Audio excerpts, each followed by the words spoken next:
Magandang araw ho sa inyong lahat. Ako po si JDB, ang inyong abang lingkod. Tara, pag-usapan natin ito. Kay Harry Roque, para po sa kanya, eh, dahil wala namang mandato raw si FL, eh, wala po itong K na sumama ang loob at maglabas ng kanyang hinaing. Ibang klase rin talaga. 'Di ba? Sino nga ba ang lumilitaw na diktador ngayon pagka ganito, hindi ho ba? Oh, pero tingnan muna natin ito, ito yung sinabi kasi ni FL, "Nasaktan ako," sabi niya, "because my husband would do everything to protect you." Hindi lang naman nga si VP Sara pinoprotektahan ni PBBM, pati tatay niya, eh. You run together, 'di ba? Sama-sama tayong babangon muli. Hmm, Pupunta ka sa rally, tatawagin yung presidente mong bangag. Tama ba 'yan, 'di ba? Ito kasi putol 'tong ano ng GDM, eh. Hmm. Ang sabi niya, "Tama ba 'yan? Even Lenny never did that." Ngayon, sabi naman po ni Mister Sasot, eh, ano, yung si akla, sa lahat daw ng mga rally ni BBM, ang tawag kay BBM bangag. Pero ang sinasabi ni FL dito, para sa mahinang utak niya, ni Mister Sasot, is particularly po, sabi niya, si Leni Robredo, hindi ganyan ang level ng pang-iinsulto kay PBBM. 'Di ba? Maaring may mga sinabing hindi maganda rin si Leni Robredo sa kanya, pero yung level, kasi ito, gusto kong linawin ito para sa ano nga, sa mga mahinang utak. Siyempre kayong mga kaklase ko rito, ang tatalino na ninyo. Oh, ang ibig din sabihin dito ni FL, dito, tignan niyo yung pagkaka-arrange ng picture, ha. Napakataas po ng kanyang expectation sa kaalyado, okey? Kasi nga pagkatapos nun nakunan nung camera, hagalpakan pa sila ng tawa. Oh, kahit na sabihin natin na you were not, paying attention, pero kahit papaano sa lakas ng sound system maririnig mo. Dapat dun matatahimik kayo, pati si Amy Marcos matatahimik dun, eh, loko-loko rin yung cameraman, eh. Pagkatapos nun tinutok dun sa dalawa, hagalpakan lang ng tawa. And obviously they're paying attention din naman dun sa nagsasalita. Meron ngang portion doon nung nag-lightning candle sila, nakaganon yung cellphone nila, nakailaw. Kasi wala silang biniling kandila. Now, yung taas nung expectation, yung level nun, na hindi niya maisip na na magagawa ni VP Sara, na pagkatapos nun hindi man lang nagsabi na, "Uy, sorry ha, hindi ko naman akalain na gano'n ang gagawin ng tatay ko at ng mga kapatid ko." Hmm, 'Di ba? Wala man lamang gano'n na ano yun, empathy. 'Di ba, na o kaya yung basta kusang baka, alam ko masakit yung mga salita na binitawan nila, hmm. Pero basta tayong dalawa, friendly tayo, hindi ako kasali doon. Kasi ako ang Vice President, ako ang kasama ng asawa mo, 'di ba?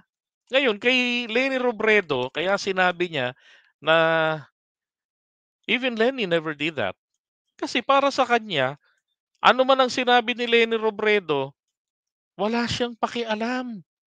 Nung kampanyahan, hindi niya tinututukan si Lenny.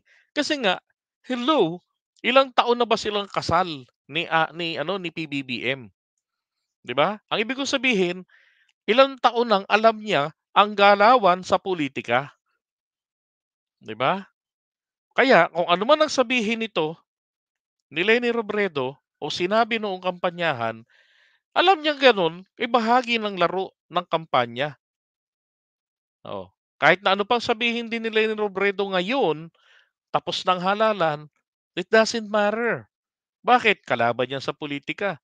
Wala naman kaming attachment sa kanya kasi hindi naman namin nakasama yan, hindi namin nakadaupang palad, hindi namin nakaututang dila yan bilang kaalyado sa politika.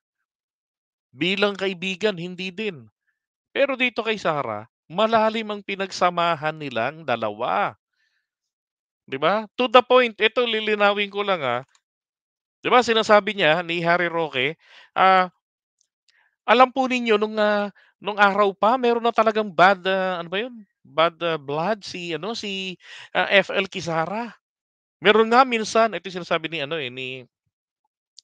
may pagkatsismosa rin 'to si Sarah yata, nag-send nito kay ano, ah, tawag dito, tawag diyan, nito yung video na sinasabi niya na kumakanta daw si VP, siguro sintonado, binidyohan niya tapos isinend niya. Oh, 'di ba napunta kay Maharlika 'yun? Yun po ay yun po ay nai-send raw ni FL kay Sarah. Okay, so it was personal, nai-send na. Sabi doon sa comment, sabi ni Harry Roque, ito tingnan mo 'to kung ano-anong ginagawa." Okay. So sa kanyang pagkakaintindi ay something negative, 'di ba? Something negative. Ang tanong ito, paanong nakapunta 'yan kay Maharlika? Paanong nalaman ni Maharlika 'yan? Binenta ba ni VP Sara yung cellphone niya kay Maharlika? Binenta ba niya yung video na yon, yung text message na yon o Viber, kung ano mang message yon, kung paano pinadala, 'di ba? 'Di ba? Alam niyo ho, yung mga ganyang klase, and when that caption na hindi naman po negatibo na nanlalait, maliwanag na maliwanag, yan po ay isang bahagi po parang pagbibiro. Parang kami, 'di ba, sana nandito si Go Philippines, eh. Nung panahon ng January 28, January 28 ito. So, maaga ho kaming nakapasok doon sa kick-off rally ng, Bagong Pilipinas. Napakainit. So, bandang 12:00 naghanap kami ng masisilungan. Some of you saw that picture, eh. Ang ginawa ko dun, pinicturan ko. Kasi sandal siya sa puno. Maya-maya nakatulog. Ginawa ko ngayon, nag-picture ako, pak, ta's pinicturan ko rin siya. In-upload ko, 'di ba? In-upload ko 'yun, oh. Tapos sinend ko rin sa kanya. Hmm. Pagkagising niya sabi niya, "Walang hiya, sabi ko na nga ba, napitikan na naman ako." Oh. Wala naman akong masamang intensyon dun. Ang intensyon ko dun nung pinost ko 'yun, ganito ang dedication naming mga vloggers, sa pagsuporta namin. Oh, ayun, 'yun si Mami Peng, 'di ba? Oh, na-send ko sabi niya, "Alam ko yung kuwento sa'min mo, send." Hmm, sinend ko rin 'yun sa GC, eh, 'di ba? Kasi gusto ko pakita sa kanila, we're already here at kami, ganito kami ka-dedicated at hindi kami tema arts. Oo, nakaupo lang kami do'n. Apparently kasi yung puno, walang hiya, lumakad. Lumakad yung anino, yung shading, 'di ba? Hmm, 'yan, oh, saka normal sa atin yang mga, biruan. That's correct. So, sa kanilang dalawa, anak ng baka, minasama pala agad 'yun ni VP Sara, tapos pinadala na yung video kay Maharlika, kaya alam ni Maharlika. Alam ka namang si FL ang magpadala nun, 'di ba? Kaya 'yan, sa kahanap ni Harry Roque ng maipapalusot at maibato, mabaliktad yung sitwasyon, mm, yun ang ibinato, 'di ba? Oh, shout out dito kay Mami Peng at kay Ali Bugha. 'Yan, sabi niya, "Magandang lalaki host." Ganda ng damit ko. Oo, at magandang araw sa lahat, 'di ba? Yun, napaka-normal kung komportable kayo sa isa't isa, magagawa niyo 'yan. That is correct, 'di ba? Oo. So, sino ngayon dito ang, may mali siya? Oh,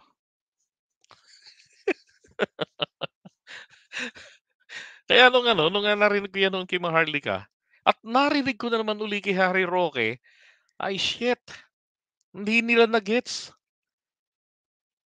Si FL abogada, 'di ba? Oo. Alam niya kung papaano ang makisama. Ano ang pruweba na alam niya kung papaano ang makisama? Tignan niyo, ha, ah Kaya pakita lang ako sa inyo isang, picture dito. Eto, ba't ganito ang reaction niya rito nung tinanong ni Katunying? 'Di ba? Ang tanong ni Katunying, eh, ah, kay Senator para dito sa kay komento niya kay Senator Amy Marcos na bakit hindi man lamang ipinagtanggol when she's supposed to defend PBBM, kanyang kapatid, 'di ba? O ano sagot niya rito? Maybe you should ask her, "I'm just the outlaw. I know what line not to cross." Ibig sabihin niya, marunong akong rumispeto, okay, ng boundary.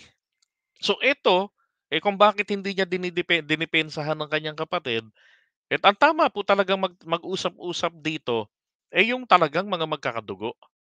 Dahil iba 'yan 'pag mag-usap kaysa sa yung, magsasalita yung hindi naman nila 'di ba? Kasi ito, si BBM at saka si Ivy, Diyos ko, matagal ng panahon na magkarugtong ang pusod ng mga 'yan, magkapatid 'yang mga 'yan. Anumang sigalot madaling mase-settle ng mga 'yan.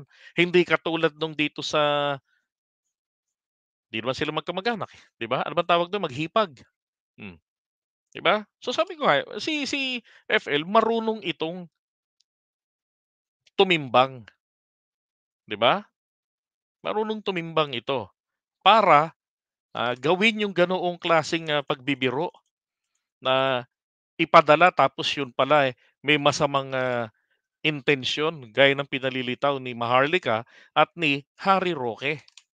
Hmm. Ito pa sabi niya, ni Harry Roque rito, ito yung mga palusot ni Harry Roque, natatawa ako rito, eh. "Kampanya pa lang may bad blood na si Lisa Marcos kay VP Sara." Sabi niya, nagpa-interview siya at sinabi niyang bad shot sa kanya si VP Sara. Ano naman ngayon? Sino ka ba? Ikaw ay asawa lang ng presidente. O sige, sabihan mo ng ganyan yung dalawang asawa ni dating Pangulong Duterte. 'Di ba?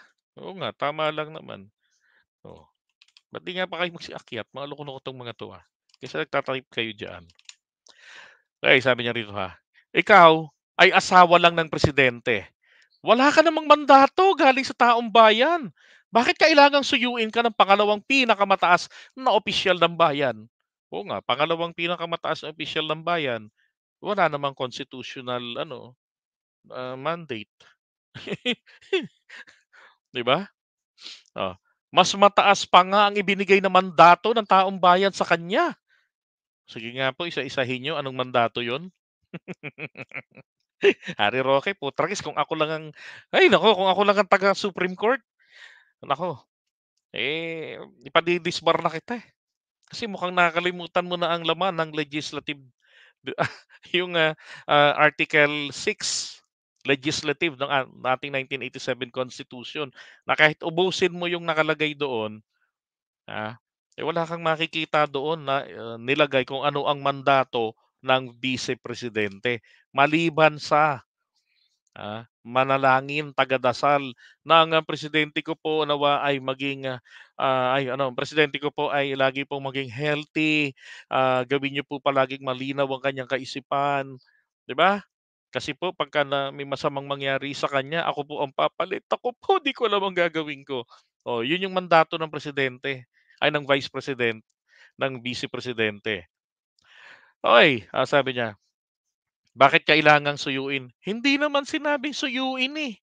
Dapat lang ang sinasabi niya rito, sana naging sensitive naman si Sarah, 'di ba? Marami namang pagkakataon, na nagpapakita ng napaka-insensitive ni VP. Sa usapin na lamang dati ng, tawag dito, usapin na lang dati ng, pulburon-pulburon, anong ginawa niya?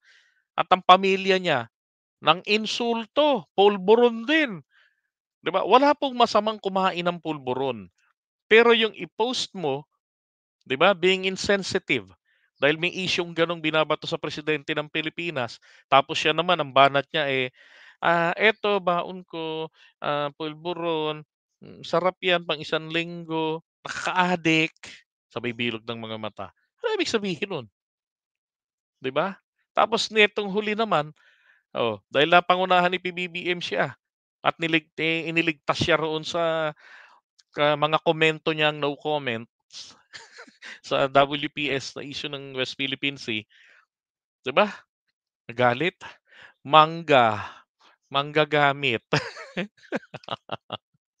Ay naku, 'di ba? Sabi pa, ah, "Hindi ba ang totoo si VP Sara ang dahilan para ang kanyang esposong si PBBM ay maging presidente?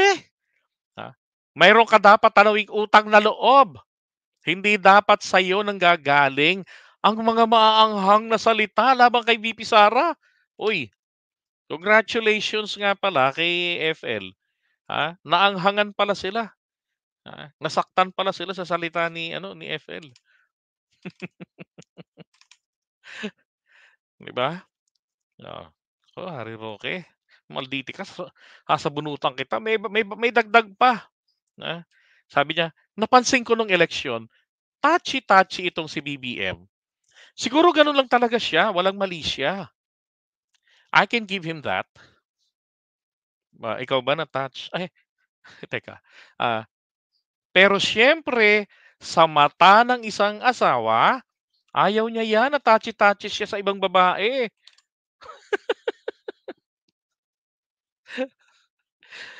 Ay, Diyos ko po. Ilang beses na bang nakita natin 'di ba yung pagiging closeness nila ni VP Sara, yung parang talagang, mga magkakaibigan na sila. Oh, kapit si BBM dun kay Sara, oh, 'di ba? Harry Roque naman touchy-touchy, ilang taon na ba yung presidente natin? Sabi niya, ah, wala na siyang maisip na magandang palusot, eh, 'di ba? Ang tingin ko, sabi niya, "Ang tingin ko nakita ko sa mata niya noong eleksyon." Tingin niya? Tingin mo lang nakita mo sa mata? Gulo, parang sinabi lang niya, "Sa palagay ko nakita ko sa kanyang mga mata nung eleksyon." Sabi niya. Ayan, oh. "At tingin ko, nakikita ko sa mata niya nung eleksyon palang na talagang mainit ang mata niya kay VP Sara.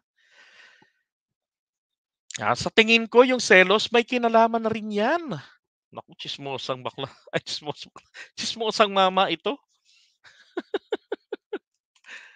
Napakatsismoso naman itong entregador na ito. Bakit gaano ba kahaba yung campaign period, 'di ba? Di sana nag-solo na lang si PBBM.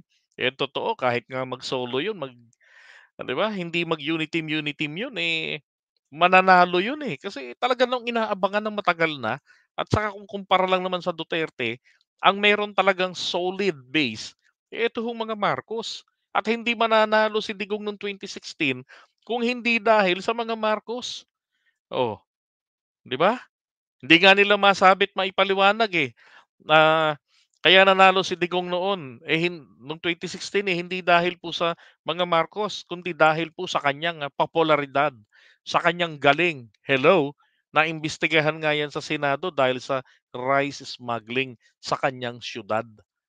Oh, 'di ba, naalala ko talaga 'yun, naka-jacket pa siya no'n, Nag-investigate sa kanya no'n sina Jinggoy Estrada, ta's pinagtatawanan siya, hmm. Ngayon naman po, ang dami ho pala ng mga ano, ilan lang 'to, mga sumisimpatya dito kay FL. Ito yung mga tao na nakakaintindi rather than naghahanap ng palusot. Sabi nga ni Jerry Trias at saka ni Mayor Albi Benitez. Sabi rito, "We empathize with the First Lady as she expresses her disappointment that the Vice President attends rallies where the President is criticized. It seems inappropriate for a Vice President who campaigned under the same party banner as the President to participate in such events and react with amusement to the attacks." 'Di ba parang bata ang isip lang kasi talaga, na, um, nakantyawan, naging, pinagmukhang katawa-tawa yung, katropa mo. Aba, ikaw tawa ka rin naman kasi sa isip mo na siguro, "'Di wala naman ito, ano lang naman ito, ah, ano lang 'to, trip-trip lang ba, trip-trip lang ba." Basta kami mabait naman kami sa isa't isa, gano'n, 'di ba? Hindi ko naman sinasabi pong may malis, okay? Na gano'n na para mapahiya si PBBM. Ang ibig kong sabihin dito, hindi po lang nag-iisip kasi ng maigi ng, pagiging sensitibo ang ating Vice President, 'no. At ang epekto tuloy pala, sumama yung loob ni FL sa kanya, oo. Sabi pa niya, ah moreover, as the Secretary of Education, she is a key member of the President's cabinet. A certain level of solidarity is expected. There are unspoken rules and lines that should not be crossed. Okay? So nilinaw lang dito rin ano yung lines that were being crossed by VP Sara. Para kay FL. Personal niya yun eh. Na naramdaman eh. Ah, yan. Eto naman si ano, mula naman po kay ah, Rida Robes. Sabi niya ng, San Jose del Monte, Bulacan. Sabi diyan, sabi rito, Robes has empathized with First Lady Liza Marcos regarding the latter's bad feelings towards Vice President Sara Duterte as revealed in video clips circulating online. Okay, ito naman po si Sas. Nagpalusot. Sabi ni Sas, Mrs. Lisa Araneta Marcos, we first met because your family needed our help to inform the public about your side of the story regarding your electoral protest against Vice President Leni Robredo. Sabi niya, let me remind you, once again, Mrs. Araneta Marcos, that you needed our help because mainstream media was so pro-Lenny at the time. Okay. May picture siyang pinakita diyan, eh. Eto. Pero ito ho, alam mo, maaari po naman na nagkamali sa timeline etong si FL. Pero ang totoo ay nagkatagpo rin sila at lalo na, unang-unang pagkakatagpo nila pala talaga, noong panahon 2018 yata ito. Na nangailangan ng mga vloggers, ng mga, ah, influencers na magpapaabot sa mga tao ng tungkol sa nangyari po doon sa electoral protest ni PBBM. Kasi nga nung time na 'yan, anak ng putya, alam niyo ba nangyari diyan? So una hong naipasa etong electoral protest, 'di ba sa Supreme Court 'yan. Dito kay ano, kay Congressman, kay ano, kay Justice Kagiwa na appointee ni Pinoy. Tinengga ni Kagiwa po 'yan ng isang taon o 1 taon at ano, mahigit 1 taon 'yan, eh. Sumunod, napunta dito kay ano, kay Leonen. Pagdating kay Leonen, gano'n din, delay din. Oh, anong ibig sabihin nito, bakit dine-delay? Hinahayaan na magkabulok-bulok muna yung mga balota na kakailanganing buksan, 'di ba? Kasi meron silang rule, correct me if I'm wrong, I guess that's their Rule 65, kinakailangan for any requested review, kinakailangan magbukas muna sila random na mga balota at doon ay kailangan makuha nila na tumaas pa yung boto nitong, request ng review o ng recount, yun. Ngayon, ilan dun sa mga nabuksan tuloy na mga balota, ano na, bulok-bulok na talaga yung mga balota, nabaha na, 'di ba kasi nakatambak lang 'yan, eh. Hmm, hanggang sa kung saan na lang mabulok habang nasa loob ng ballot box, 'di ba? Yung, sa Bicol, oh. So yun. Pero the mere fact na nagkakilala kayo, nagkaroon kayo ng malalim na ugnayan, 'di ba? Kaya ang sinasabi ni FL, ayan pagkatapos nito, 'di ba, anong nangyari? Bakit, 'di ba pagkatapos ng halalan, kalaban na sila nito ni Mr. Sasot. Ano dahilan? Ang idinadahilan ni Mr. Sasot dito kasi ay, yung independent foreign policy, puro independent foreign policy. Na yun rin daw ang dahilan kaya niya sinuportahan si Digong noong 2016. Kasi sa independent foreign policy. Pero ang totoo, ay ang China-dependent foreign policy. Yan, 'di ba? So doon siya naiinis kay PBBM kasi hindi po pala ito sumunod doon sa brief sa kanya ng China, na ano, na dapat, maging ka rin katulad ni Digong, China-dependent foreign policy, AKA independent foreign policy. Okay. Nangangati yung lalamunan ko, 'pag kinakagaya ko si Sasot. Kasi maliit ang boses niyan, eh. Parang ano, iniipit na tinggil tapos umiihi daw. Pero grabe ano, 3 years libre ang, legal service. Hmm. Tapos, nakipag-ayos ka lang, 'di ba? Kaya nga na-exclude siya dun sa ano, na-exclude siya dun sa kaso. Kaya lang, ang nangyari naman dun yung judge kasi tragis wala naman kayo puro kayong mga palaaway. Kayo-kayong mga palaaway kung ako man ang judge ganun din magiging maisip ko rito, pare-pareho kayo mga nag-aaway, mga palaaway. Aba, ayusin niyo na lang 'yan. Oh, 'di ba? Yun ang inano sa kanila. Kaya nga nangyari doon, request na lang ng, yung demanda nung kabila, kasi counter-counter sila, eh. Oh, public apology, address kay Mudra Kels, yung mga gano'n. Settle nila. Pero importante rito, nagkaroon kayo ng pagkakataon, naging kayo magkaibigan, 'di ba? Tapos, kung ayaw niya na sana rito kay FL, do'n sa pulisiya ni PBBM, aba hindi yung, pati yung asawa si FL, todo-todo yung, pang-iinsulto niya. Ito yung hirap rito kay Mr. Sasot. 'Pag hindi nakuha yung gusto, 'di ba, dadaanin sa ganyan. Oh, naalala niyo yung sinabi sa kanya noon ano, nito ni Attorney Bruce, yung best friend ni VP Sara. Buwisit na buwisit sa kanya, eh, si Attorney Bruce. Alam ko na-upload ko yan dito, oh. I-Google niyo na lang o kaya i-type niyo na lang po diyan sa search box ng channel natin, 'di ba? Yeah, personalan ng style nila, eh, itong mga DBS, eh. Hmm.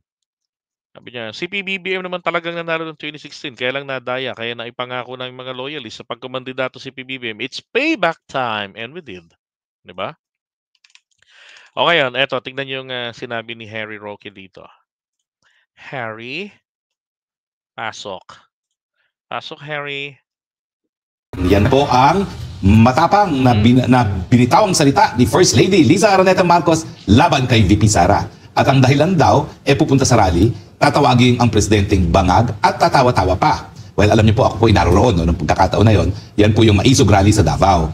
Hindi ko po makakalimutan yan dahil ako habang nasa entablado, pina-acknowledge sa akin ang pagdating ni Senator Amy Marcos. No? So, in-acknowledge ko, so natputol yung aking talumpati sa entablado. Doon lang po sila nagkita ni Inday Sara. Nandun sa pagkalikod-likod talaga ng stage. Dahil nag-welcome lang doon si Inday Sara, walang sinabi, welcome lang at salamat sa inyong lahat. Tapos nang dumating na nga si Senator Marcos, doon sila sa likod. At talaga naman pong bago pa ako magsalita, nagingisisan na yung dalawa. Kasi ganyan naman talaga yung dalawang yan, eh. Parang schoolgirls pag nagkasama, no? Nangisgisan.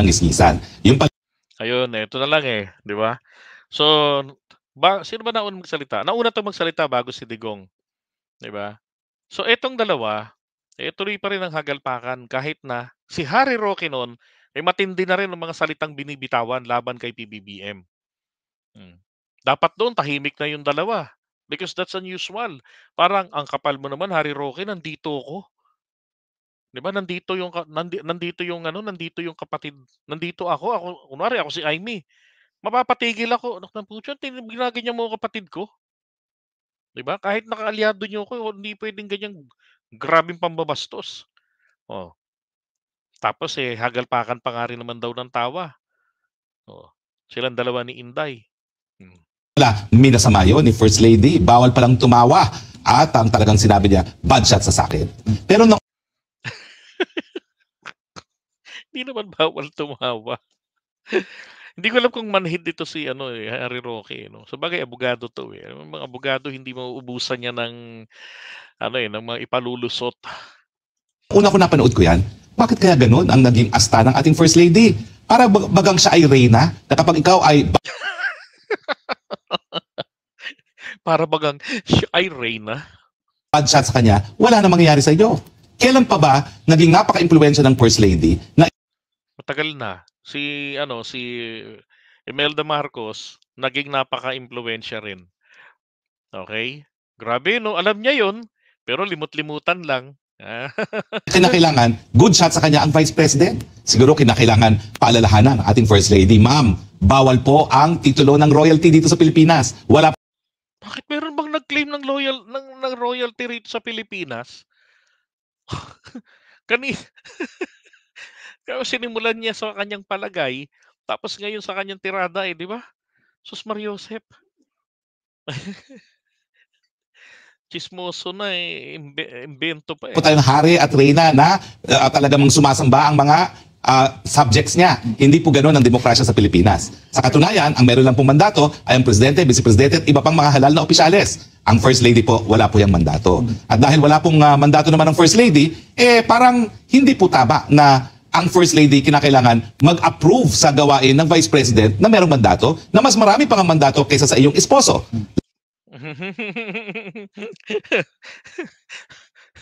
Mas marami, ha. Sana inisa-isa niya 'no. Ang mga mandato po ng, Vice Presidente ay ay, ay, ay, no comment. Lalong-lalo na alam naman natin na hindi magiging presidente ang iyong esposo kundi rin dahil kay VP Sara. Kita mo yung mga misleading nito, 'no, ni Harry Roque.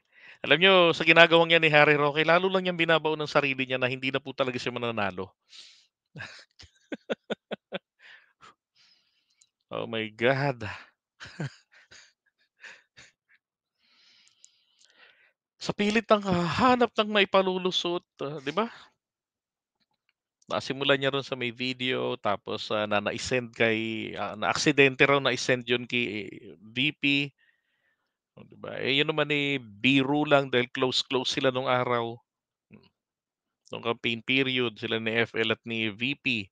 VP naman pala, may masamang, siya yung may bad shot kay ano, kay FL. Bakit nakarating kay Maharlika yun na misinterpret pala nila. No, yung video nun, wala namang masamang sinabi. Ang sinabi lang doon, eh, "Tignan mo 'to, kung ano-anong ginagawa." Oh, anong masama dun?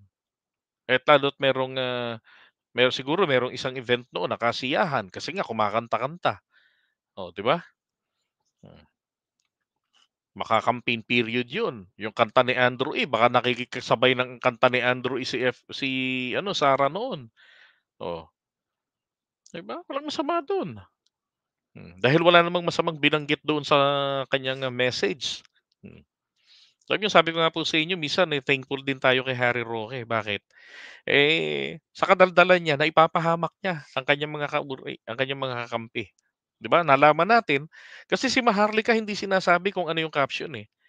Si Harry Roque lang ang nagbanggit na ang caption pala nun, ano, tingnan mo 'tong ano ba yun, tingnan mo 'tong taong ito kung ano-anong ginagawa." Oh, 'di ba? Kung aasarin niya si VP Sara, hindi niya dun ipapadala yun kung gusto niyang siraan yun sa kaibigan niya, sa best friend niya. Para, pagpulutanin nila si VP Sara, 'di ba? Kung bad trip siya dun, bakit dun niya pinadala ta's sasabihin niya aksidente, oh, 'di ba? At bakit, after that naging, close pa sila, magkadikit sila lagi ni VP Sara tsaka si FL, 'di ba? Tapos yung hindi na talaga kinaya nito, kasi bago yun, 'di ba? Ang dami nilang pang-iinsultong ginawa kay PBBM. Hmm. Tapos, nandun na kasama si Imee na alam din na hindi rin naman siya, gano'n ka-ano kay PBBM na magtanggol. Tapos yung kasama niya kahagalpakan pa niya ng tawa sa sakto doon sa oras ng matindi na yung mga paninira kay PBBM. Natural na sumama yung loob, 'di ba? Kahahanap ng mailulusot ni Roque, aba, isinumbat na wala ka namang mandato, 'di ka binoto ng taong bayan. Hindi nga binoto, tinanggap naman ng taong bayan, 'di ba? Mabuti nga 'yan, eh. Kung ano yung mga project ni FL, yung Love for All, 'di ba? Yung dati bang ano natin, yung dati ba nating, First Lady, yung kay Duterte, yung dalawa, ano yung naging trabaho nila, ano yung naging tulong nila, ano yung naiambag nila, 'di ba? Waliw. Hinanap ba natin yun? Nag-demand ba tayo dun? Hindi. At kung ayaw natin na ang First Lady po ay, nakikinabang sa pondo ng bayan para sa kanyang mga sariling proyekto, eh, bakit natin naa-appreciate? Bakit nila naa-appreciate si Imelda Marcos? Sige nga, isang malaking kaipokrituhan lang ito, eh, itong ginagawa nila at ito ni palusot na 'to ni Harry Roque. Isang malaking kaipokrituhan lang, 'di ba? At isiningit ng, "Madam, dito po sa Pilipinas wala po tayong entitlement, wala po ritong title dito ng mga hari at mga reyna." Joseph, paano, eh, 'no, pababaw ng pababaw yung level. Baka susunod niyan, eh, hanggang level ng talampakan na lang 'yan pagdating ng 2025 election. Hmm, 'yan mga private, yung mga donasyon. Kaya nga ano sabi ni Ethel do'n, yung tinanong siya, "Ano yung gustong-gusto mo sa pagiging, first lady?" Oh, to have influence to help, 'di ba? Ay, parang hindi nga lawyer, eh, kaya nga dapat 'yan, eh, ma-ano na, ma-disbar na rin 'yan, eh. Hmm, pare-pareho sila ni Larry Gadon, 'di ba? Para mura ng mura ng mura, ano ending? Ayun, suspended, only. Oh, ng Supreme Court with that threat na babawian ka namin ng, lisensya. Ay naku, sa mga 'to po ang, bawal ka na ano, bawal kang magbiro dahil mamasamain at isusumbong ka kay Maharlika, and that's what exactly happened, 'di ba? Do'n sa video na 'yon. Ay naku, Harry Roque, iwan muna natin 'to.